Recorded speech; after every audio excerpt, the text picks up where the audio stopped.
Olá, meus prezados irmãos, sejam bem-vindos para mais um Evangelho no Lar. O Evangelho no Lar dessa semana, eu vou estar refletindo com vocês aqui sobre o livro do Luiz Sérgio, O Mundo que eu Encontrei. Vamos estar conciliando algumas mensagens aqui no nosso Evangelho para que vocês percebam que ao chegar do outro lado da vida, você tem condições de falar com seus familiares, amigos, irmãos, conhecidos. Você tem essa oportunidade de trazer essa comunicação para falar como você está do outro lado da vida. E aqui numa das mensagens ele diz o seguinte: veja você que só agora pude vir a escrever e dar notícias daqui. Ainda estou meio embaraçado com a nova vida. Tudo mudou. O que já não era, voltou a ser. E o que era, já não é mais. Ainda vai ser, compreendeu? É difícil para a gente se adaptar, mas já consegui muita coisa. Estou aqui para dar notícias. Estive na casa de Valquíria, que é a namorada dele, que ele foi visitar lá em São Paulo, mas ela não me percebeu e não tive como fazer me notar. Lembrei-me de que você era espírita e que podia me entender. Aqui, na verdade, a primeira pessoa que ele foi procurar foi a namorada, mas como ela não tinha o dom da vidência, ela não conseguiu, né, visualizar ele, tampouco sentir ele perto dela, porque talvez naquele auge, né, daquele sentimento profundo ainda, talvez ela não teve, né, essa ideia até mesmo de perceber que era ele que estava ali próximo dela. E aí ele vai e procura uma outra pessoa, né? Aí ele diz o seguinte: é bom a gente poder comunicar-se com os vivos. Lembra-se muita coisa. Eu já pude comunicar-me com os meus pais através de pessoas que são como você. Então, ela era espírita, né? Mas ao mesmo tempo ela não tinha essa sensibilidade de perceber que ele estava ali perto. E para prosseguir com o nosso evangelho de hoje, capítulo 15, Fora da Caridade não há salvação, onde a gente está falando sobre essa caridade. Olha, veja bem, a caridade que essa médium fez em escrever, né, esse livro maravilhoso, que eu até recomendo a vocês aí, O Mundo que eu Encontrei, onde você vai entender essa questão da imortalidade da alma, né, do intercâmbio mediúnico, de tá trazendo para as pessoas aqui na Terra, através desse intercâmbio como instrumento, as vozes do céu a celebrar, né, os nossos dias aqui na Terra, colocando no papel as notícias, né, vindo lá do mundo dos espíritos, desses irmãos que trazem, né, com esse conteúdo recheado de conhecimento, para que aqui na Terra a gente possa aprimorar os nossos conhecimentos e ao mesmo tempo conhecer como funciona o mundo espiritual. Então vamos continuar aqui com o nosso capítulo, Fora da Caridade não há salvação. E eu gostaria de que durante todo esse tempo do Evangelho, você mentalizasse os seus entes queridos, mentalizasse Jesus, todos aqueles que estão necessitando de ajuda, de paz interior, de harmonização em seus lares, né? Aqueles que estão precisando de uma palavra amiga, de um abraço fraterno, mentalize eles e envie boas vibrações através desse Evangelho. O apóstolo Paulo é um espírito dedicado, que ao mesmo tempo recebeu como presente aqui no Evangelho, todo o capítulo 15, ele traz os ensinamentos que necessitamos para a nossa evolução espiritual. Então, quando ele diz: mestre, qual é o grande mandamento da lei? Jesus lhe respondeu: amareis o Senhor vosso Deus de todo o vosso coração, de toda a vossa alma e de todo o vosso espírito. Este é o maior e o primeiro mandamento. Então, quando você pergunta, na dúvida, né, mestre, qual é o grande mandamento da lei, né?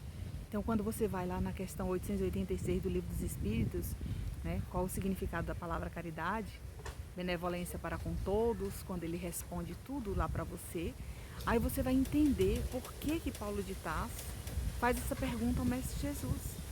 Então aqui, respondendo, ele diz: amareis ao Senhor vosso Deus de todo o vosso coração, de toda a vossa alma e de todo o vosso espírito. Então você se desprende, se desliga daquilo que é material, daquilo tudo que não lhe pertence, para você abraçar o outro por meio da caridade. Este é o maior e o primeiro mandamento. E eis o segundo, que lhe é semelhante: amareis ao vosso próximo como a vós mesmo. Toda a lei e os profetas estão contidos nesses dois mandamentos. Isso está em Mateus 22, 34 a 40, para quem deseja aprofundar, né, essa leitura. Então, voltando aqui sobre a caridade, vamos ver o que o Luiz Sérgio fala no próximo parágrafo sobre essa leitura que nós estamos fazendo hoje aqui do seu livro, O Mundo que eu Encontrei. Hoje já não tenho mais medo de atrapalhar-me, porque entendi que tudo não passou de uma transformação e que o choque sofrido não podia ter consequência grave para mim, porque ele foi físico. Então aqui ele já adianta, né? Ele nada sofreu, apenas o seu corpo físico, e naquele momento ele percebe o quanto o seu espírito é eterno e imortal, que ele observa que o seu corpo está estendido no chão, mas ele está vivo, observando toda aquela cena. E ele continua dizendo o seguinte: eu agora não tenho mais corpo físico, mas ainda tenho corpo. Interessante observar as propriedades deste meu corpo, que é o perispírito, né? Porque todos nós temos o corpo espiritual, o perispírito, onde está impresso todas as nossas existências, aonde está ali guardado todas as nossas vidas, tudo que aprendemos em cada uma delas. São inteiramente diversas no campo físico das que tinha antes.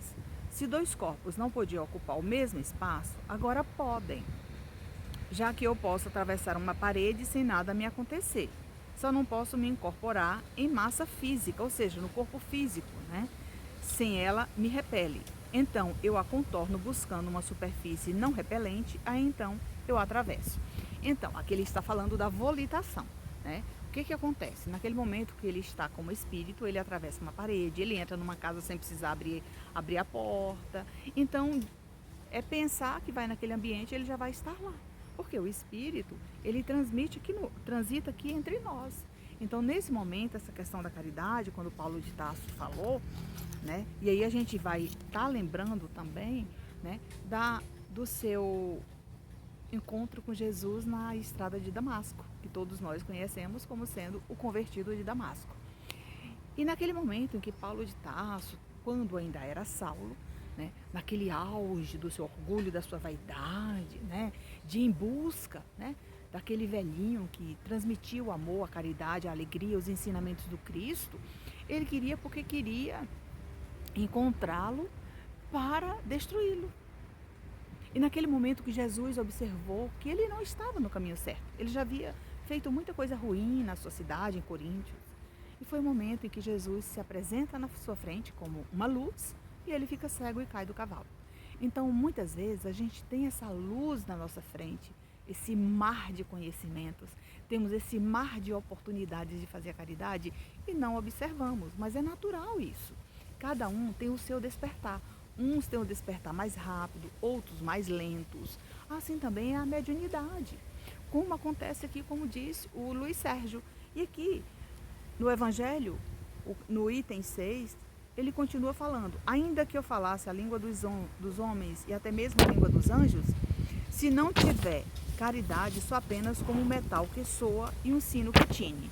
Então, nesse momento, nós vamos lembrar que todos nós precisamos, né, estar cientes de que a caridade tem que ser realizada com amor, com desprendimento, né, sem interesse, sem buscar qualquer que seja recompensa. Então, dessa maneira, é a caridade. Veja bem, eu estou aqui nesse ambiente, gravando as nossas sementes do Evangelho, para que você em seu lar tenha essa reflexão amanhã.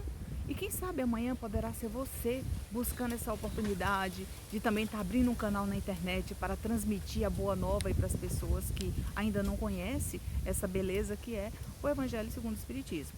Aí ele diz assim: a caridade é paciente. Ensina o apóstolo a nos lembrar, a compreender a iniciativa de cada um para servir a caridade, construindo em seu coração cada etapa, planejada e paciente. Ela renova sua fé e vai ao encontro do irmão necessitado, para fazer a caridade com humildade, sem pressa, pois tudo acontece na hora programada. Às vezes eu queria muito servir a caridade, ajudar as pessoas necessitadas, mas eu ainda não tenho condições. Então o que eu faço? Um planejamento. Eu vou me planejar para fazer essa caridade, como aconteceu aqui com o Luiz Sérgio no seu livro.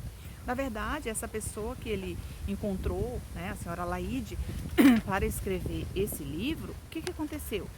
ela foi sendo preparada aos poucos para receber as informações que ele queria passar para este livro, né? Para que essa obra fosse publicada e mostrar para as pessoas que mesmo com pouco tempo de desencarne, ele teve condições de editar esse livro. Então tem muita gente que diz, não, está muito próximo. Kardec diz que até no momento que a pessoa desencarna, ele tem condições de dar passividade, de deixar uma comunicação. Como aconteceu com Kai Bachutel. No momento que ele está lá sendo velado, ele utiliza ali de um irmão ao lado do seu caixão e diz, estou vivo e viverei eternamente como espírito eterno. Então, naquele momento, todo mundo ficou admirado. Como assim? Ele dando passividade, comunicação aqui no meio de nós? Sim, gente, é possível. Como o Luiz Sérgio diz assim, interessante, como a pseudogravidade não atinge de maneira direta. Há uma força dentro de mim que anula qualquer atração e eu posso afastar-me do chão da terra. Veja bem, ele percebeu que ele já não mais pisava no chão da maneira que ele caminhava aqui na Terra. Ele já percebeu que ele já estava volitando, ele já podia se deslocar dali para um outro ambiente de uma forma completamente diferente daquela que ele fazia aqui na Terra. E veja bem, quando você estuda o livro, quando você observa nas entrelinhas, você vai compreendendo como funciona o mundo espiritual. É por isso que é bom e interessante nesse momento prestar atenção e estudar o livro bem devagar para você nas entrelinhas perceber o que ele quis trazer de informação, que olha, que é uma riqueza de detalhes nesse livro. Quando ele diz assim, não é fácil a gente se acostumar com o novo corpo. Novo é a maneira de dizer, pois eu já o possuía em estado latente. Antes de reencarnar, aquele corpo espiritual, aquele perispírito já existia, porém precisava ser revestido de um corpo novo para mais uma encarnação na Terra. E nesse momento nós vamos lembrar que para tudo nessa vida existe um propósito. Gente, eu tô olhando ali um saruezinho passando ali, ó. Bem engraçado. Bem engraçado. Mas enfim. Então aí ele continua dizendo, assim que fiquei sem o corpo físico, ele se formou sobre o molde mental. É um fato que precisamos dar a conhecer aos outros, como ninguém percebe que isso acontece. Estuda-se tanto e no fim morre-se ignorando as coisas principais. Pois é, tem tanta gente que estuda e não compreende aquilo que estudou, entendeu? E a gente fala aqui sobre a caridade, sobre o evangelho, e muita gente ainda é resistente a essa questão da imortalidade da alma. E vamos continuar aqui com o Paulo de Tarso no capítulo 15, Fora da Caridade é Não a Salvação, que é o complemento que eu estou fazendo hoje sobre o evangelho. E aqui quando ele diz que a caridade é benigna, Paulo continua nos incentivando a servir a caridade com a bondade impulsionada pela grandiosidade da alma por meio desse amor que Jesus nos ensina nas suas lições do Evangelho. Então, assim, com benevolência, paciência, amor pelo próximo, a gente vai abraçando aquelas pessoas necessitadas, fazendo a caridade, observando aqueles detalhes que você pode contribuir, né, com a sua generosidade para com o próximo. Às vezes você vai visitar um amigo, um irmão que está passando por dificuldade e naquele momento você percebe que o que você foi fazer lá foi caridade. Uma visita que você faz a alguém, ela não é em vão. A sua presença, muitas vezes, era o que a pessoa precisava para acordar, para levantar, né, para enxergar algo novo, que muitas vezes estava despertando dentro dela e ela não percebia. E aqui, a caridade não é obra temerária, nem precipitante. A caridade é segura de si. Podemos realizar uma tarefa sem pressa e organizada. Pois é, às vezes a gente diz, nossa, eu estou planejando para daqui, quando eu aposentar e fazer a caridade, junto com tanta gente que eu conheço que faz caridade. E aí você aposenta. Descobre que o que você vai receber não dá para pagar os remédios que você precisa tomar. Às vezes você toma remédio contínuo, às vezes você precisa ir ao médico, às vezes até um plano de saúde você não consegue pagar com aquele dinheiro que você vai receber. E aí você descobre que vai precisar continuar trabalhando. Você procura ali um complemento de renda e o que você vai fazer primeiro?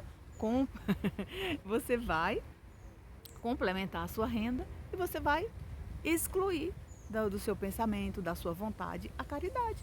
Eu ainda não tenho condições de fazer a caridade porque eu vou em busca dos meus valores. E às vezes Nessa busca de valores incessante, vão surgindo mais doenças, mais dificuldade, e aí você vai percebendo que talvez aquele pouco que você adquiriu, que você conquistou ao longo desses anos, era suficiente para mantê-lo. Então, meus irmãos, a caridade a gente pode fazer também em casa, orando pelas pessoas, como diz aqui, a caridade é benigna, benfazeja, organizada, né, disciplinada, com amor, com desprendimento, sem enaltecimento, né? Então, se você quiser fazer a caridade para que os outros percebam e venham enaltecer você, porque você é uma pessoa que faz a caridade, uma pessoa que precisa ser ovacionada, não, isso não é caridade. Isso faz parte do ego, da vaidade da pessoa. E a pessoa vaidosa, ele faz a caridade, é normal, está ajudando muita gente, mas ao mesmo tempo, Deus está observando tudo isso. E aqui ele diz, começar devagar, né? Fazendo um planejamento, arrecadando donativos, arrecadando roupa, sapato, todas as coisas que você precisa, pode ajudar uma pessoa sem recurso. Você vai pedir às pessoas, mas esse exercício da caridade, a pessoa diz, nossa, eu vou pedir uma roupa para alguém, pedir um sapato, Deus me livre, nunca pedi nada na vida. Gente, mas chega um momento que a gente precisa pedir para o outro, você não vai pedir para você. Você vai pedir para o outro, você vai pedir, né, para fazer a caridade, ajudando o próximo. De repente, aquela pessoa que tem aquelas coisas em casa, ela não tem essa iniciativa. E às vezes você bateu na porta da casa dela e disse, nossa, que bom que você veio aqui, que eu tinha tanta coisa para doar, mas eu não estava sabendo a quem doar. Olha aí, de repente é a oportunidade que ela também teve de fazer a caridade. E aqui ele continua, a importância de fazer o bem, tanto na vida de quem pratica e também de quem recebe, nos damos conta do quanto fazer o bem pode fazer a diferença no mundo.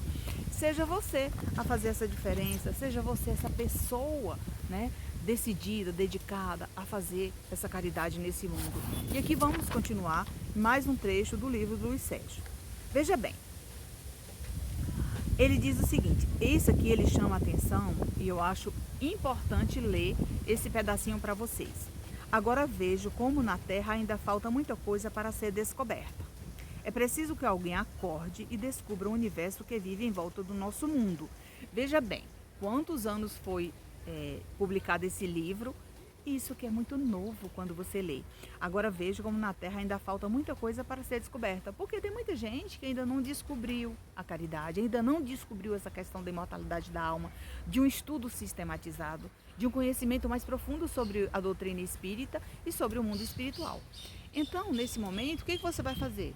Buscar dentro de você essa boa vontade. E não fazemos nada com má vontade. Tudo tem que ter boa vontade. Então, a boa vontade, ela faz parte do nosso trabalho diário. Então, se você quer ajudar o próximo, você tem que ter boa vontade, principalmente a caridade. E aqui ele continua. Imagine que quando morri, logo levantei-me e pensei que tinha acordado de um desmaio. Não me ocorreu olhar para trás e ver meu corpo estendido. Procurei os outros e quando vi meu companheiro ferido, quis buscar socorro. Então, ele fala aqui que quando ele desencarnou, né, ele não olhou para trás, mas ele procurou os amigos que estavam dentro do carro viajando com ele. O que aconteceu? Corri para minha casa, depois em busca dos colegas e só muito depois entendi que já não era mais ouvido e que tinha morrido. Então ele chega na casa dele, conversa com a mãe dele, grita, conversa com outras pessoas, mas ele via que ninguém mais ouvia, porque ele já tinha percebido naquele momento que ele havia desencarnado. E aqui ele diz, creio que tive um choque pensando na minha mãe. Foi pena, porque ela sofreu muito e ainda sofre. Então, qual a mãe que não sofre, né, após o desencarne de um filho? É claro que durante todo esse tempo vem uma construção aí dentro de você, a caridade, o amor pelo próximo, né, entendendo que a imortalidade da alma existe, que ele pode fazer esse trabalho, que o seu filho, que o seu companheiro, o seu esposo ou o seu familiar que estiver do outro lado da vida, ele também um dia vai ter essa oportunidade. Então tudo isso está inserido nessa caridade, nesse amor pelo próximo. Então, meus irmãos, para finalizar o nosso encontro de hoje, nós vamos trazer aqui uma mensagenzinha do Chico para finalizar o nosso trabalho. Então, para finalizar esse nosso encontro de hoje, nós vamos trazer aqui uma frase do Chico quando ele diz: todas as vezes que levantarmos um caído, nos levantamos também com ele. Então, o amor que você faz ao outro, a caridade que você faz ao outro, além de você estar ajudando quem necessita, será você o maior beneficiado. Então, se você gostou desse vídeo, curte, comente, compartilhe, se inscreva no meu canal. Não deixe de se inscrever, porque todas as vezes que eu postar um vídeo novo, todas as vezes que eu estiver ao vivo, você vai ser notificado em primeira mão. Mesmo que você não assista naquele momento, mas você vai assistir num outro horário que fica registrado lá no seu dispositivo, ok? Obrigada por nos seguir, obrigada por nos encontrar e obrigada por nos assistir.